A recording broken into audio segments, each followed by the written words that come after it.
পিকনিকে আরেকটি মূল আকর্ষণ হচ্ছে এই গানের তালে বা মিউজিকের তালে সবাই মিলে যখন একসাথে নাচছে। সত্যি কথা, এটা ছাড়া যেন পিকনিক অসম্ভব হয়ে যায়। তাই জীবন তো পরিবর্তনশীল, জীবন না হলেও সময় পরিবর্তনশীল। আজকে আমরা এখানে আছি, কালকে নেই। হয়তো এই সময় পরিবর্তনশীলতার মধ্যেই হয়তো আমাদের জীবনে এক একটি করে ধাপ হয়তো পেরিয়ে যাবে, কিন্তু আমাদের কাছে ফেলে রাখবে কোনটা? আমাদের স্মৃতিটুকু। সত্যি কথা, এই স্মৃতিটুকু যদি মুছে যায় তাহলে হয়তো জীবন অসার হয়ে যেত। আমাদের স্মৃতি হয়তো আমাদের বাঁচতে শেখায়।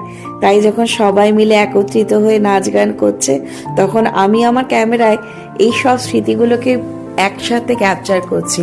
কারণ দিন তো চলে যাবে, হয়তো আমিও আর থাকবো না, কিন্তু এই স্মৃতিগুলো একটা সময় আমাকে মনে করাবে সেই মুহূর্তগুলো যেগুলো সত্যি খুব আনন্দদায়ক ছিল, তাই কি না?